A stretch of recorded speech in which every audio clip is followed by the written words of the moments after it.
Michael, you've had a long and a varied life, and it would be impossible to summarize that in 20 minutes. So we're going to focus on some of the important seasons in your life, not necessarily in a chronological order.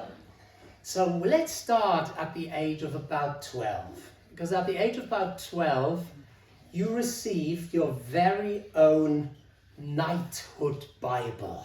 Yes, Knighthood Bible was a gift by the Crusaders Union, which I had joined, I suppose, about 3 years earlier. And it's given to boys that have effectively 100% attendance over a year at all their services. So that's how I earned my knighthood by regular attendance. Yeah. And then, for those who don't know, the Crusaders, they rebranded a few years ago because Crusaders in the modern mind has some not very helpful association. They're called Urban Saints now.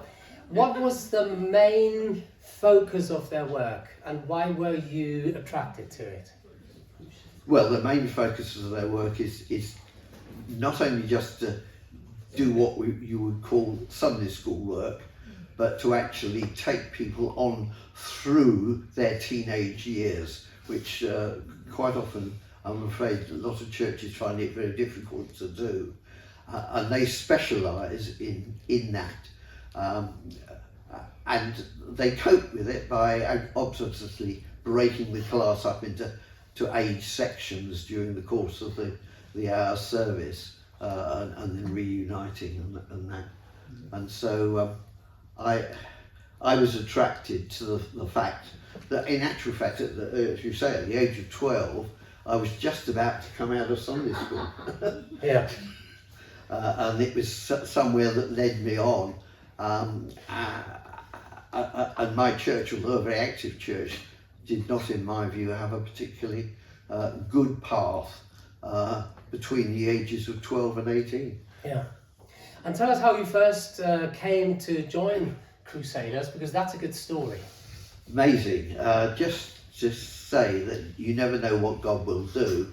I had a boy 2 doors away from me who suddenly said, I don't know how we got this conversation, said, "Oh, I go to Crusaders, it's great fun."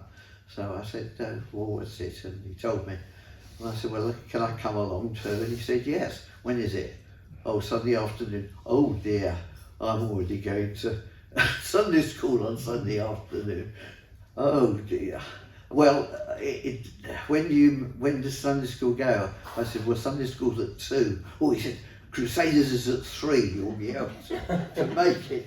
So I used to go to Sunday school and then dash on my bike, pedal furiously through the village to where Sunday school was meeting on the other side of the village, and sort of normally get in just as the first hymn was finishing. Brilliant. And Michael has been busy on Sundays ever since. And Michael, you said you were just entering as they sang the first hymn.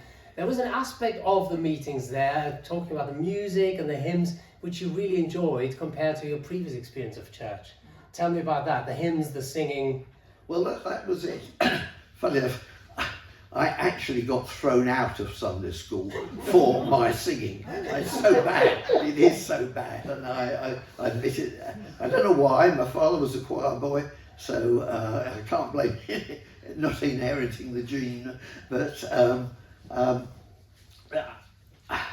there were three elderly boys used to sit at the back of the church in Sunday school, and we used to belt out the hymns, particularly the one you've just sung. That song is in fact the first song that I ever learnt that I could sing without even looking at a hymn book. At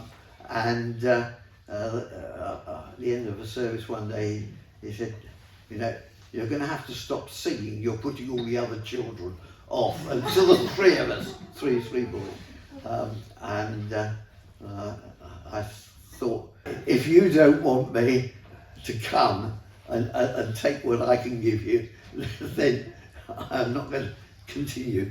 So I then transferred all my affections to Crusaders, and through them was led by stages to such a state that eventually, by the time I was in my late teens, I'd become an assistant leader in the class.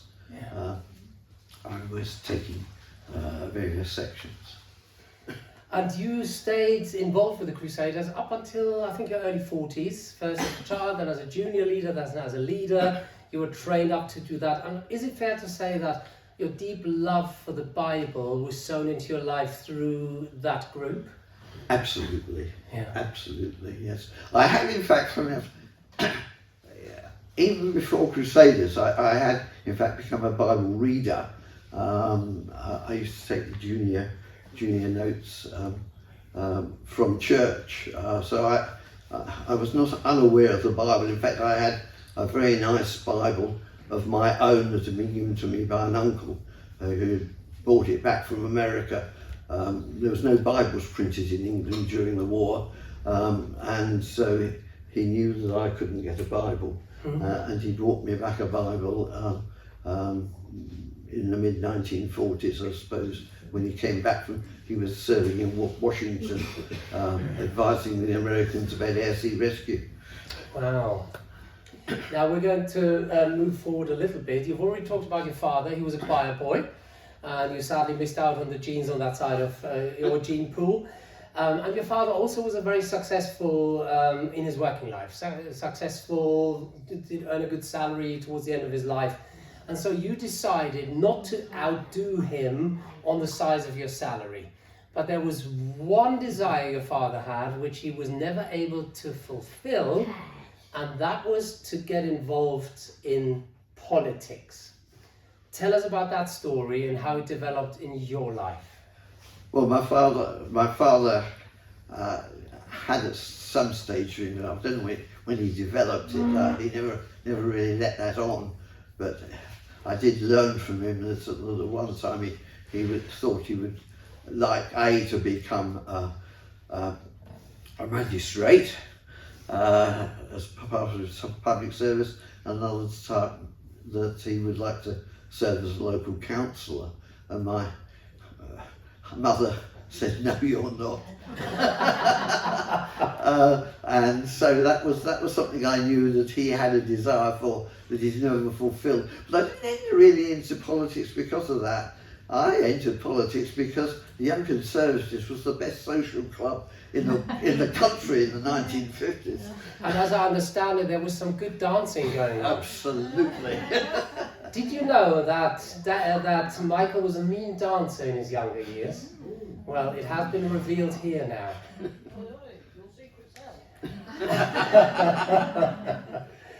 And tell me, apart from they had a good social club, you found friends there, you enjoyed dancing, what was it that you enjoyed about your political engagement over the years? Well, in my late teens, so don't forget in those days you couldn't vote till you were 21. Because I tend to be a doer, and like joining in and doing actually something, at election time I found it was quite fun going around canvassing and then on the election day helping in the committee room and running errands and all the rest of it. So I got involved in that way, and obviously my enthusiasm for that, it wasn't the politics I was really interested in at all. It was just sort of joining in and being part of an active thing.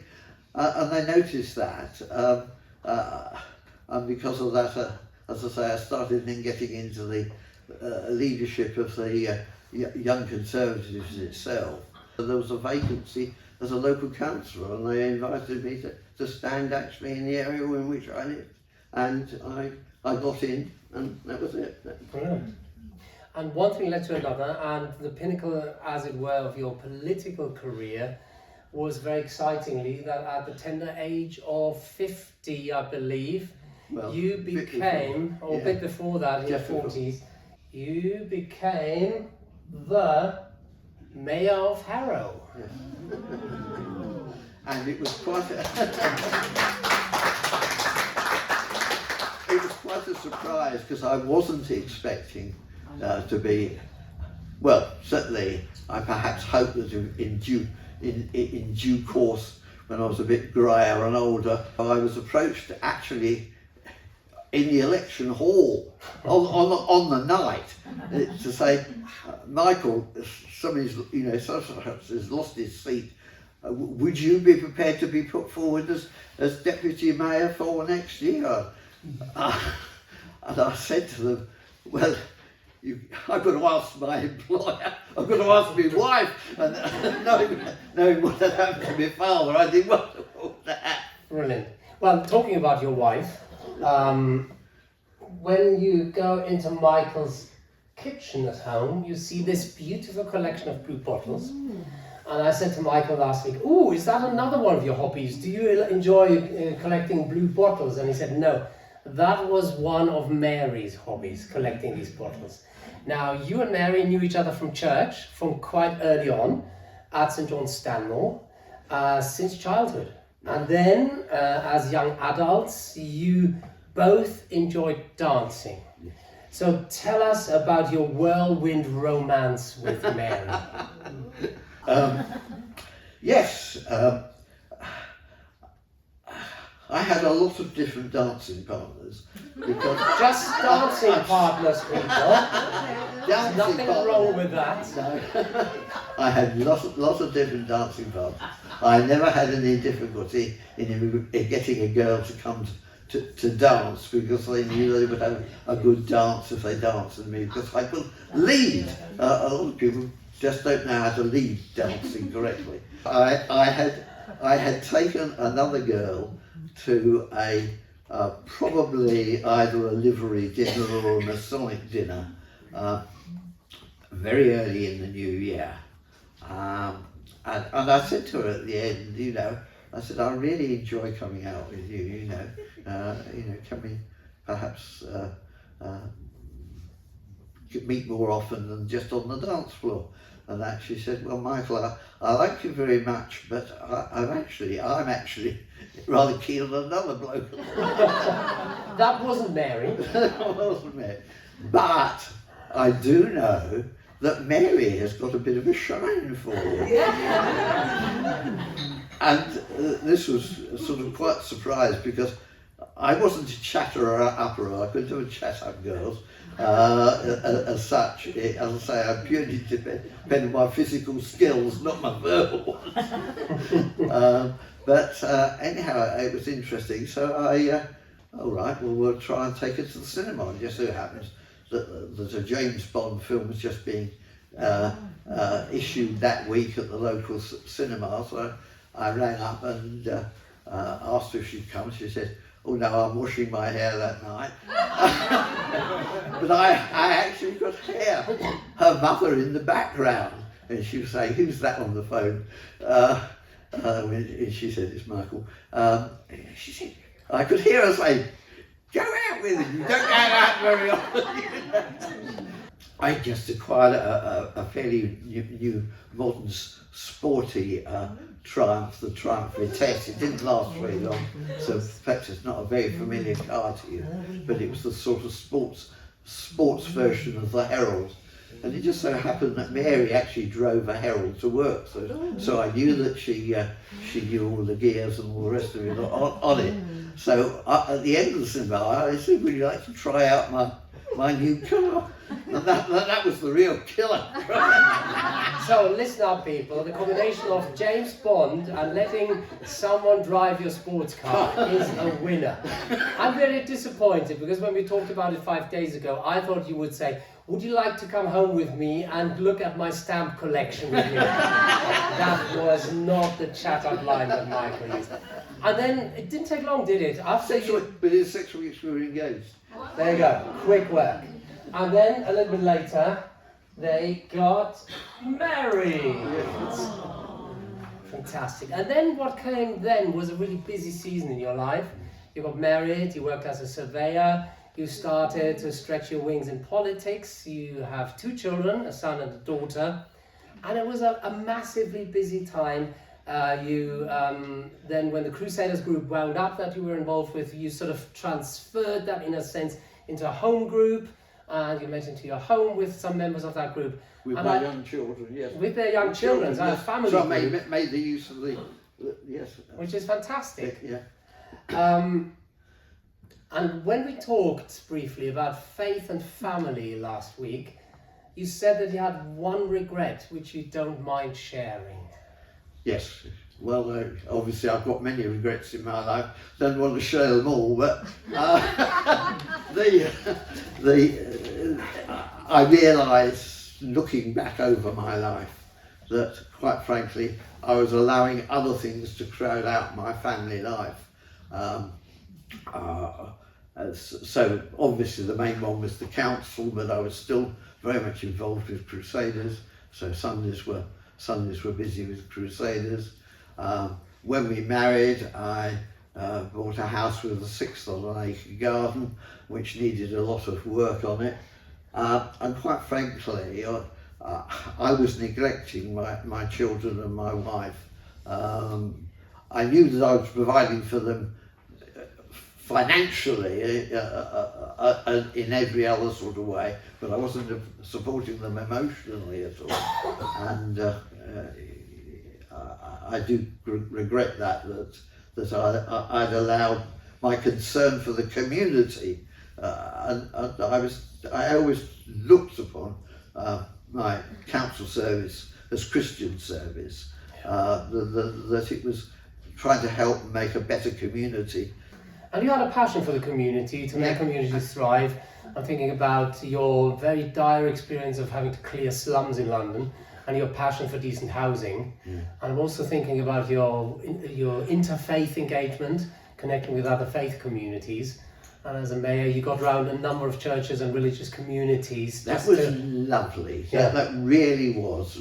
Some of the highlights of the mayoral life was actually getting around to the various religious communities and discussing with people of other faiths how they saw their own community, their religious communities, reaction to the communities in which they were living in. Often they were very much minorities in the community. Yeah. And what you said to me, really stuck with me last week, was you saw firsthand the importance of faith in building communities. And that stayed with you, and you've made your contribution to that in the different places where you've lived and where you've been active, including here in Denham. And that's beautiful, thank you. Now, talking about Denham, there was something happened which was quite difficult for you as a couple, which in the end led you to move to Denham. Tell us what happened in around 2010 that forced you to reassess your life together. Well, Mary had a stroke, quite frankly. It affected her sight. It meant that she could no longer drive a car. It also affected her ability to do housework and things like that. We needed to move to something smaller and more manageable. Yeah. And by pure chance, again, sorry, it's amazing how strange things happen to me. The local paper in Harrow had a supplement, which was the property supplement, which normally I would take out and discard before I even read it. Just so happened that this day I dropped the paper, and the paper opened up in the property section, and there ahead of me was this advert for Denham Garden Village with 3 bedrooms. And so you landed in Denham. Yes. You continued to be involved with your previous church, but also you started to get involved with this church, with St. Mark's as well. Now, Michael, you've chosen the Bible passage we read earlier from Hebrews. Why is that Bible passage dear to you? Well, it contains the motto of the Crusaders Union. Which one is that? Looking unto Jesus the author. Let us run the race with perseverance that is set before us, looking unto Jesus, the pioneer and perfecter of our faith. And you said earlier, by chance, that supplement fell open one day, but I know you would probably agree that the word chance can be replaced with by God's provision. Absolutely. And you've experienced God's provision in so many ways, and we have experienced God's provision in you being part of this church. I know how you've enjoyed many aspects of your church engagement. You've been a reader for many years. You've loved going into the schools and doing the open the book assemblies with us. And more recently, you've had some bad news about your health. Yes. And you're still working through it with the consultants and the tests, what the best way forward is. So my last question for you, Michael, is what keeps you so positive? Well, as far as I'm concerned, my faith. But it's interesting. I really must give credit to Christoph that he never asked me a question that might well have occurred to him. Michael, we're talking about your life with Christ. Did you ever have periods in your life without Christ? And the answer is yes. Okay. And I don't know why I didn't include that on the list, because I think that was quite important. I had a period of approximately 6 months in my very early 20s when I completely felt that I just was not getting through to God, and God wasn't really speaking to me. Although I was still reading the Bible passages weren't speaking to me. When I was praying, you don't always, as you know, we don't expect answers to all prayers, but I just was even feeling that I wasn't even praying properly. And how did I get through that? By actually persisting. Even though I didn't feel it was doing me any good, I just kept on as a well, you might say it's a habit, but I think it was more than just a habit. It was a healthy discipline. A healthy discipline. And again, I had a similar patch in I would say my mid-40s, before the mayoralty. But that only lasted 3 months, but because I had that previous experience, I had no doubt about what I ought to be doing, continuing. And I do recommend it. It's funny that the times in my life when, from my experience, a lot of people seem to fall out of faith, like times of bereavement, times of unemployment, those sort of things, had no difficulty at all in putting my problem to God and feeling that He was strengthening me through those times. Yeah, and it's beautiful what you've just reflected on. We didn't talk about that last week, because it reflects again the wisdom of the passage you've chosen. Yes. Let us run with perseverance the race marked out for us, looking to Jesus, the pioneer and perfecter of our faith, who for the sake of the joy that was set before him endured the cross. Jesus is our model. Yes. Jesus is the captain of our faith, and you've been keeping in step with him even in the times when you felt he might not even be there. And you've come to this place in your life where you say, yeah, this is not good health news, but I know who I believe in, and I know the hope that I have. And that is such an encouragement to many, Michael. In a moment we're going to thank Michael, but I want to finish by saying after this we're going to sing one of the most beautiful meditations on the cross of Jesus, which Michael has chosen, When I Survey. And as I was looking around Michael's house to snap some photos like the wedding photo and so on, I saw a very evocative work of art, which was created by your son-in-law, and it shows Jesus on the cross surrounded by barbed wire, and I find that quite affecting. And so we're going to leave this up and we're going to sing this beautiful hymn. But first, can we thank Michael for sharing about his life?